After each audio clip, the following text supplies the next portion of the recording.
Bienvenidas y bienvenidos a esta nueva exploración. Hoy nos metemos de lleno en uno de los pilares de la Unión Europea. Vamos a usar como guía un texto fundamental sobre el mercado interior y libertades fundamentales de la Unión Europea. Hola a todos. La idea es desgranar qué es eso del mercado interior, de qué hablamos realmente, y también esas famosas 4 libertades.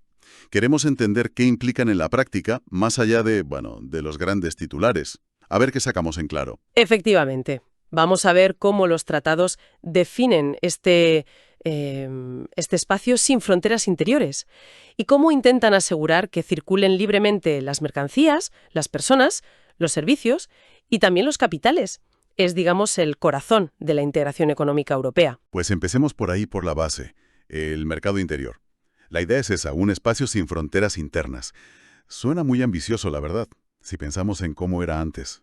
¿Cómo se intenta llevar eso a la práctica para algo tan tangible como las mercancías? Pues la herramienta clave es la unión aduanera. Y esto tiene como 2 vertientes principales.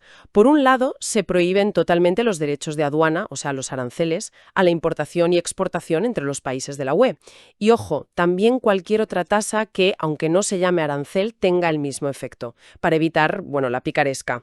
Entiendo. O sea que cruzar una frontera dentro de la UE con un producto debería ser, aduaneramente hablando, como cambiar de provincia. Exacto, esa es la idea. ¿Y la otra vertiente? La que mira hacia fuera de la Unión. Pues ahí está el arancel aduanero común. Uno solo para todos los productos que vienen de fuera de la UE.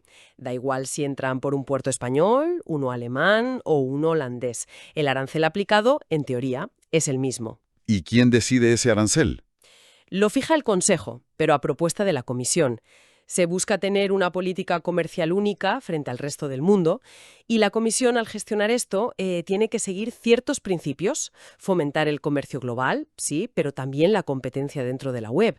Asegurar materias primas sin fastidiar a los productores europeos de bienes finales y, sobre todo, evitar causar problemas económicos graves en algún país miembro.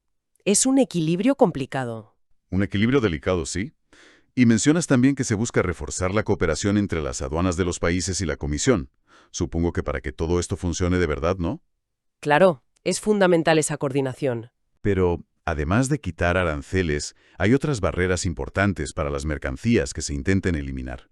Sí, se ataca otro clásico, las restricciones cuantitativas. Las famosas cuotas. Están prohibidas, tanto para importar como para exportar entre países de la UE. Y no solo en las cuotas directas, tipo solo pueden entrar 1000 coches de esta marca, sino cualquier medida que tenga un efecto parecido aunque esté camuflada. Ujú. Y aquí es donde siempre me surge la duda. ¿Esto significa barra libre? ¿Sin ningún control? ¿Puede circular cualquier cosa entre países miembros así sin más? Suena un poco arriesgado. No, no, no. No es una libertad absoluta. Ahí el sistema tiene sus mecanismos de seguridad, digamos. Los propios tratados admiten que los estados tienen intereses legítimos que proteger. Por eso existen excepciones. Un país puede prohibir o restringir la entrada o salida de ciertas mercancías si tiene una justificación válida. ¿Y qué justificaciones se consideran válidas? Imagino que no vale cualquier cosa. No, claro. Están bastante tasadas en los textos. Hablan de razones de orden público, moralidad y seguridad públicas. Armas, drogas, ese tipo de cosas, imagino. Exacto. También la protección de la salud y la vida de personas y animales, o la preservación de vegetales. Ahí entran todos los controles sanitarios, por ejemplo. Vale. Otra justificación es proteger el patrimonio artístico, histórico o arqueológico nacional, para evitar el expolio. Lógico. E incluso la protección de la propiedad industrial y comercial. O sea, luchar contra falsificaciones, defender patentes, marcas. Pero, y esto es muy importante, estas excepciones tienen límites. No pueden ser una excusa para discriminar productos de otros países porque sí, ni una forma encubierta de cerrar el mercado otra vez. La medida tiene que ser necesaria y proporcionada. Siempre está esa tensión. Libertad de circulación como regla, restricción como excepción justificada. Entendido. Un mercado único, pero con sus salvaguardas. Vale, dejamos las mercancías. Pasemos a las personas. El segundo pilar. Este quizás es el que más nos toca en el día a día. Empecemos por los trabajadores, los que buscan empleo en otro país, ¿Qué significa para ellos la libre circulación? Pues significa sobre todo la prohibición de cualquier discriminación por razón de nacionalidad entre trabajadores de los Estados miembros. Y esto abarca todo: acceso al empleo, sueldo, condiciones de trabajo, despido, formación. La idea es trato igualitario. Un trabajador de la UE en otro país miembro debe ser tratado igual que un nacional de ese país en lo laboral. ¿Y eso en qué derechos concretos se traduce? Pues en derechos muy claros: el derecho a buscar trabajo activamente en otro país miembro, a mudarse allí para hacerlo.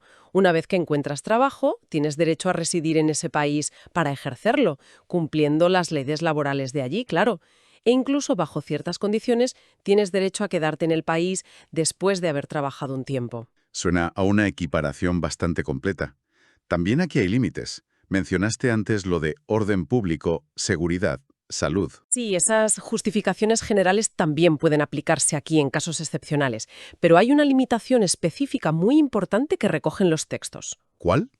que estas reglas de libre circulación de trabajadores en principio no se aplican a los empleos en la administración pública de los Estados miembros. Ah, eso es interesante. O sea que para ser, no sé, juez o policía en Francia, normalmente tienes que ser francés. Ese ámbito se reserva. Exacto. Se considera que ciertos puestos que implican ejercicio de poder público o la defensa de intereses del Estado pueden reservarse a los nacionales. Ahora, ojo, definir qué es administración pública para esto ha dado mucho que hablar. No vale para cualquier empleo público. Ya, no será lo mismo ser policía que ser, por ejemplo, bibliotecario municipal, ¿no? Claro. No se aplica a un profesor o a personal sanitario del sistema público, por ejemplo. Se suele restringir a funciones muy ligadas a la soberanía: ejército, policía, judicatura, alta diplomacia. El Tribunal de Justicia de la UE ha ido acotando esto mucho. Entendido. Eso para el trabajo por cuenta ajena. Pero, ¿y si alguien quiere montar su propio negocio? ¿Un autónomo? ¿Un profesional liberal? ¿Abrir una tienda en otro país de la UE? Ahí entra la otra gran pata de la libre circulación de personas: el derecho de establecimiento. Los tratados prohíben las restricciones para que un nacional de un Estado miembro se establezca profesionalmente, de forma estable, en otro Estado miembro. Y esto cubre tanto al individuo, un autónomo, un abogado, un arquitecto, como a la creación y gestión de empresas: abrir una sucursal, una filial, montar una sociedad nueva. La clave aquí es que no es un trabajo asalariado, sino por cuenta propia, y que es algo con vocación de permanencia, ¿no? Exacto. Y de nuevo, el principio es la igualdad de trato: poder establecerse en las mismas condiciones que el país de acogida exige a sus propios nacionales, sin discriminación por nacionalidad. Vuelve a salir la igualdad de trato. ¿Hay excepciones específicas aquí también? Sí, una parecida a la de la administración pública para trabajadores. Las actividades que en un país estén ligadas, aunque sea de forma ocasional, al ejercicio del poder público, quedan fuera. Por ejemplo, Pues piensa en la figura del notario en algunos países, que tiene una función de fedatario público muy marcada. Ahora, para que esto funcione en la práctica, sobre todo para profesiones reguladas como médicos, ingenieros, abogados, no basta con prohibir la discriminación. claro, necesitas que te reconozcan el título, ¿no? Exacto, ese es el gran escollo práctico. ¿Cómo sabe España que un título de ingeniero de Polonia es equivalente? Por eso ha sido fundamental todo el trabajo de reconocimiento mutuo y de diplomas y títulos. El Parlamento Europeo y el Consejo han tenido que aprobar muchísimas directivas para coordinar la formación y facilitar ese reconocimiento. Es un trabajo legislativo enorme y continuo. Sin duda. Sin eso, el derecho de establecimiento se quedaría en teoría para muchas profesiones. Y una pregunta.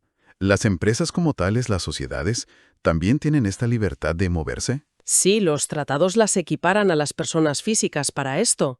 Una sociedad constituida legalmente en un Estado miembro, con sede social o centro de actividad principal en la UE, tiene derecho a establecerse en otro Estado miembro. Abriendo sucursales, filiales. Eso es, puede operar en otros países de la UE a través de esas formas. ¿Y qué tipo de empresas cubre? ¿Sociedades anónimas? ¿Limitadas? Prácticamente todas las que tengan finalidad económica. El texto menciona sociedades civiles, mercantiles, como esas que dices, cooperativas e incluso otras personas jurídicas de derecho público o privado.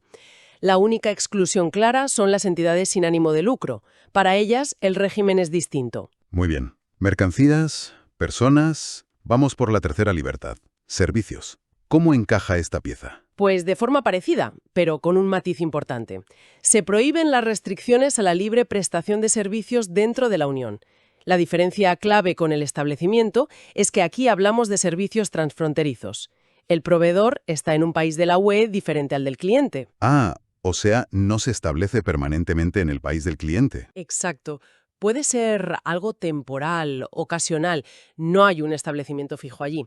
Y los servicios se definen un poco por descarte. Son prestaciones, normalmente a cambio de dinero, que no sean ya circulación de mercancías, capitales o personas, establecimiento. Es una categoría amplísima. ¿Algún ejemplo para que se vea más claro? Porque servicios es casi todo. Pues sí, los textos mencionan actividades industriales, mercantiles, artesanales y las profesiones liberales cuando actúan así de forma transfronteriza. ¿Un consultor alemán que asesora puntualmente a una empresa en España, por ejemplo? Justo.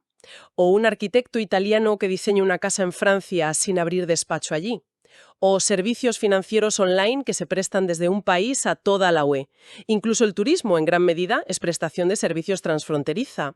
Y un punto práctico importante, quien presta el servicio debe poder desplazarse temporalmente al país del cliente para hacerlo. Y una vez más, la clave es poder hacerlo en las mismas condiciones que ese país pide a sus propios nacionales que prestan el mismo servicio. Igualdad de trato siempre. Vale, flexibilidad y no discriminación. Parece el mantra. Y con esto llegamos a la cuarta y última libertad. Capitales y pagos. Esta suena muy directa. Y su formulación en los tratados es muy contundente, sí. Dice que quedan prohibidas todas las restricciones a los movimientos de capitales y a los pagos. Todas. Sin más. Directamente habla de prohibir restricciones, no solo de evitar restricción, los movimientos entre Estados miembros, ¿Sino también? sino también entre Estados miembros y terceros países. Anda. O sea que se liberaliza tanto el flujo interno como el externo de capitales. Eso es ir un paso más allá de crear solo un mercado interno. Exacto. Refleja una vocación de apertura financiera de la UE al mundo. No tiene un paralelismo tan claro, por ejemplo, con la libre circulación de trabajadores de fuera de la UE. Es una apuesta por integrarse en los mercados financieros globales. Claro que esta apertura no es ilimitada. Hay salvaguardas, posibilidad de restricciones por razones prudenciales, política exterior, pero el principio general es de mucha apertura. Muy bien. Pues creo que hemos cubierto los 4 pilares. Ha sido un recorrido intenso, pero yo creo que clarificador por estos fundamentos del mercado interior. Si tuviéramos que resumir la esencia. Pues la esencia es esa, la construcción muy pensada de un espacio económico unificado, como si fuera un solo país para lo económico. Y se basa en esas 4 patas conectadas: mover bienes, personas para trabajar o montar algo, servicios y dinero por las fronteras internas sin barreras ni discriminación por nacionalidad. La idea era superar la fragmentación económica de Europa. Pero no es una libertad absoluta, como hemos visto. No, para nada. El sistema tiene sus contrapesos. Esas excepciones por interés público, seguridad, salud, orden público, que los estados pueden usar, pero siempre bajo control, para que no sean una excusa. Es un equilibrio dinámico. Un equilibrio dinámico. Me gusta esa idea. Y precisamente por eso, porque es dinámico, y pensando que estos principios se establecieron hace décadas, me surge una reflexión final para quienes nos escuchan. Con los desafíos tan nuevos del siglo XXI, la economía digital, los datos cruzando fronteras, las crisis sanitarias, las tensiones geopolíticas, la búsqueda de autonomía estratégica, ¿siguen siendo estas 4 libertades, tal como se pensaron, la herramienta perfecta? ¿O necesitan una reinterpretación, quizás ajustes, para seguir siendo la base de la integración en este nuevo mundo? Esa es, sin duda, la gran pregunta ahora mismo. La solidez de estos principios nos ha traído hasta aquí, pero su capacidad de adaptarse a estas nuevas realidades, bueno, eso definirá el futuro del proyecto europeo. Es un debate abierto y crucial. Totalmente de acuerdo. Una cuestión sobre la que sin duda hay que seguir profundizando.